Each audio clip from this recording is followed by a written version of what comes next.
तो मैं शोएब अख्तर का कोई एक वीडियो सुनूं, तो रिटायर हो गया शोएब अख्तर, तो एक कोई पाकिस्तान की कोई पत्रकार है लड़की, वो उसका इंटरव्यू ले रही, तो पूछ रही शोएब अब तुम जब रिटायर हो गए हो आजकल क्या करते हो? तो मैं बुक्स पढ़ता हूँ। तो बोला, अरे तुम तो बड़े जहीन व्यक्ति हो। जहीन मतलब बुद्धिमान है ना, और तुम बुक्स पढ़ते हो? उसने कहा, अरे क्या बात करती हूँ, बुक्स पढ़ता हूँ। अच्छा किस टॉपिक की बुक पढ़ रहे हो? तो एक राइटर का नाम भी बताता, मैं भूल गया अब तो। एक कोई राइटर, उसकी मैं बुक पढ़ रहा हूँ। क्या उस बुक में? तो कहता उस बुक में भविष्यवाणी है, कि उस बुक में लिखा हुआ कि एक दिन बाबर भारत पर अधिकार कर लेगा, हिंदुस्तान पर अधिकार करेगा। किया कि नहीं किया? तो उसने कहा हाँ। उसके अंदर लिखा हुआ है कि फिर बाबर का बेटा हुमायूं भारत में टिक नहीं पाएगा, शेरशाह सूरी उसको भगा देगा। हाँ। फिर लिखा हुआ है कि हुमायूं का बेटा अकबर आएगा और पूरे हिंदुस्तान पर वापस कब्जा करेगा। क्या ये भी लिखा? उसने कहा ये तो छोड़, ये तो पुरानी बातें हैं, उसमें तो ये भी लिखा हुआ है 47 में तकसीम हो जाएगी। तकसीम मतलब बंटवारा, 47 मतलब 1947 में बंटवारा हुआ।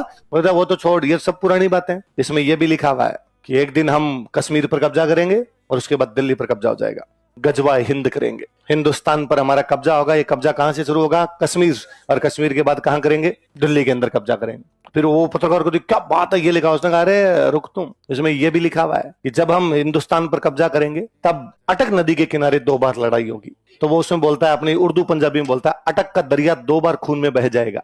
अटक का दरिया, दरिया मतलब नदी, तो अटक नदी के पास 2 युद्ध होंगे, तो अटक के पास इतने बड़े युद्ध होंगे कि अटक का पानी पूरा लाल हो जाएगा, मतलब खून ही खून हो जाएगा अटक नदी के। तो वो लड़की कहती आमीन, ऐसा ही हो। मेरा हाथों हाथ दिमाग काम किया, हिस्ट्री का स्टूडेंट में। वो कहती अटक के पास युद्ध होगा तो अटक पड़ती है पाकिस्तान में, इसका मतलब भारतीय सेना कहां तक चली जाएगी?